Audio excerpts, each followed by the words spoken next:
or to marijuana, or selectivity needs to be of the essence. And in the quest for selectivity, concentrating on governments, which are the governments that have been taken over by criminals, is crucial for a lot of these things. These governments are, by the way, the governments with which this country and other countries will have to fight international terrorism.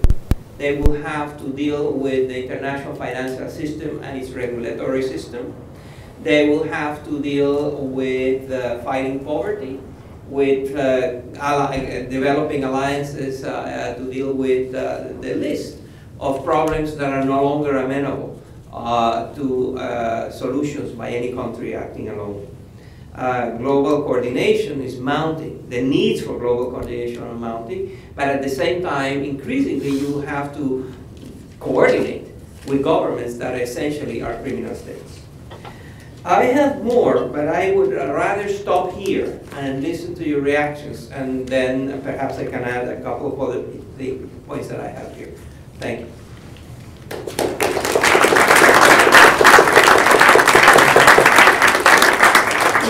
Yes. Michael McCloudshik from the Center for Complex Operations. A question arose yesterday. I don't know if it was rhetorical or not, but the question arose in a panel. Do you, in your opinion, does all of this emergence of illicit networks pose an existential threat to national security as an American, or to the national security of the United Kingdom, or is this just a marginal issue? Absolutely, I believe it is. Of course, again, we're talking, because we have, let me go back to my initial assertion.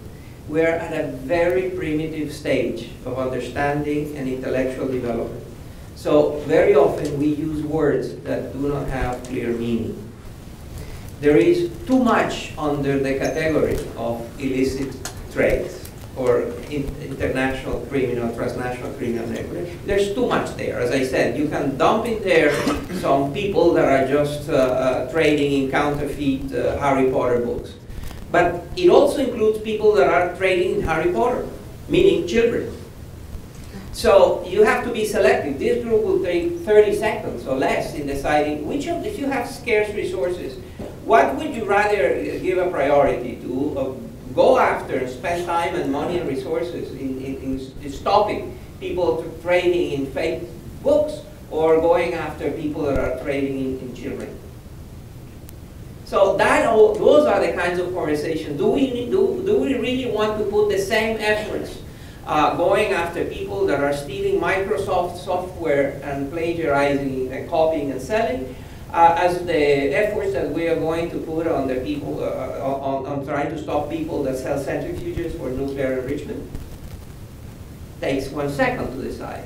So we have to go through, and at this point, that discrimination is not clear. If you talk to in most countries, you have different agencies doing all of these things. All of these things. Why? Because we don't have an intellectual handle on priorities, on hierarchies, and so prohibition tends to be an initial guiding policy for a lot of these things.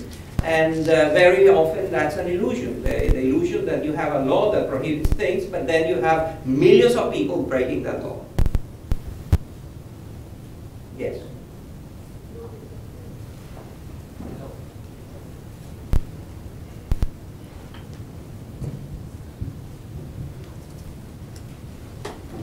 I found this very enlightening. Thank you very much. I want to ask how many countries don't fall out of the 194 in the UN are not in the category you've been explaining to us. And I guess my second question is, since we think of how vicious the mafia can be, do you worry as you tell this story that somebody might be coming after you? And I ask that in all honesty. So the first question is, which countries? Where is this happening? What is the geography of this thing? You know, and that's the way to. So there is let me refer to a wonderful editorial from the Financial Times, newspaper we all respect. The Financial Times was denouncing the fact, the tolerance that the editorial writers, and I think there's consensus, the tolerance that the City of London, a financial center of the world, had with money that is laundered, money that had obscure origins. You know, African dictators stealing the hell out of the treasury and just, you know, putting it in London. And when you think about money laundering, you think about islands, exotic islands, Nauru, BVA, and places like that. But there are other two islands where there is a lot of money laundering, there's a lot of very strange financial things happening. One is the island of Manhattan, and the other is the island of England.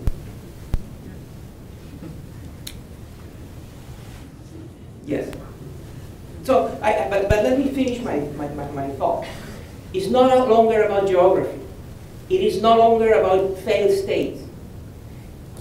There are plenty of places in the border of the United States where these things are taking place. The border, I wrote a book called Illicit, and in the book I identify something called geopolitical black holes. These are, and borrowing from astrophysics, you know that there is a black hole is a place where gravity, where the laws of physics do not apply, right? And I will not bore you with details, but essentially what we expect from physics don't happen in a black hole. Well, there are places on Earth where the laws, expectations, rules that we expect do not apply. These are geopolitical black holes. These illicit networks thrive in these geopolitical black holes. Do not believe for a second that there is a perfect overlapping between geopolitical black holes and failed states. I can show you places in New York that are geopolitical black holes, or in the border between the United States and Mexico, or in Italy, or in Greece, or in Montenegro, or in China. So and as for my own safety, when I was doing the research on the book, I found myself 2 or 3 times in places and situations that I would rather not be, but nothing has ever happened to me, and I have absolutely no reason to think that I should not be saying these things. Not because I am very, this is not being brave, it's being stupid but not brave. I perfectly agree with your agreement of what you were saying, that many countries are governed by criminals. I've been an analyst of the Soviet Union for a decade, so know that phenomenon. What I'm not sure about is, I understand is that you're saying this is a new phenomenon, and you seem to indicate that there's a trajectory that's different from past history, where actually robber barons and criminals have always been close to power. What's different about this? Thank you for the question. So this is the category of question that there's nothing new under the sun. And he's right.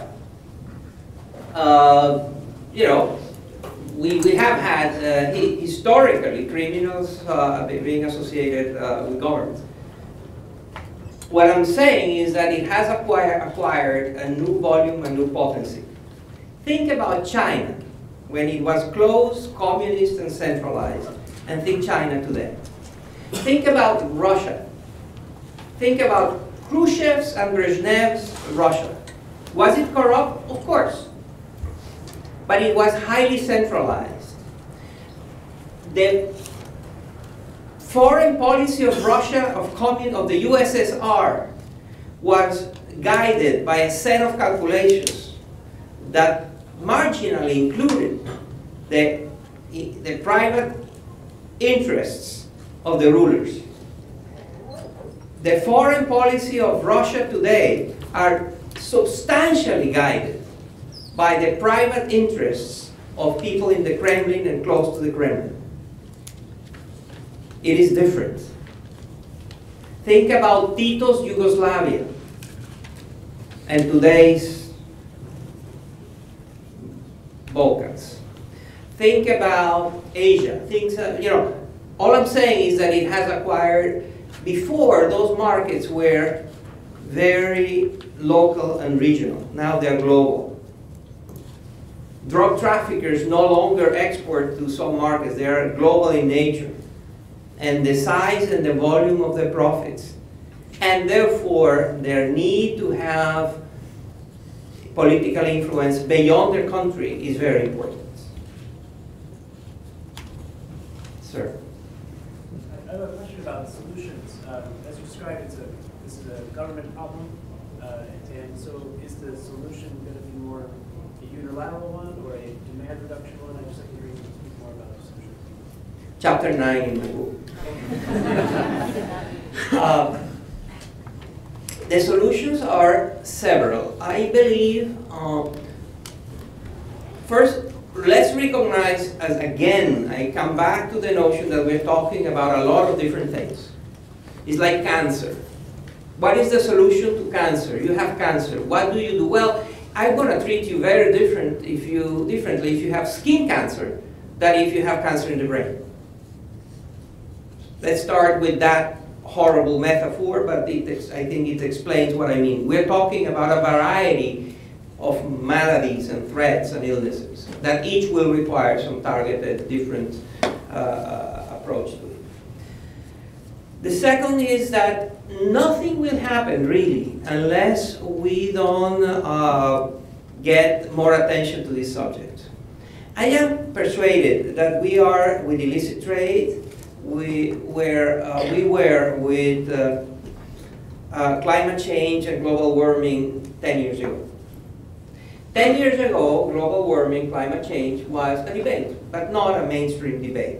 There were skeptics, and there were others that saying, well, there may be a problem, but it was not really part of policy making. It was not part of the mainstream conversation. It was so. Then something happened. People think that it's Al Gore and the inconvenient truth and like that. No, what really happened today, let me establish the fact that today the debate is no longer there. There are skeptics, but those skeptics are a minority. And the mainstream scientific community agrees that there is a big problem with climate change and global warming. You may disagree about speed, and you may disagree about what to do with it, and so on, but the debate today about global warming has evolved significantly and changed from what it was 10 years ago. What happened? Why? What changed? Data, science.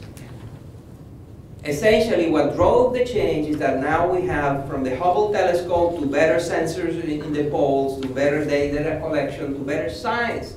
Thanks to science, now we can have a debate that is based on data. You spent 2 days in this room listening to presentations.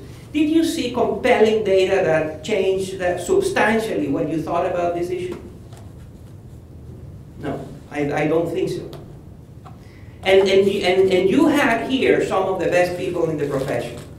I know who they are, so this is what I do. So I know who is who.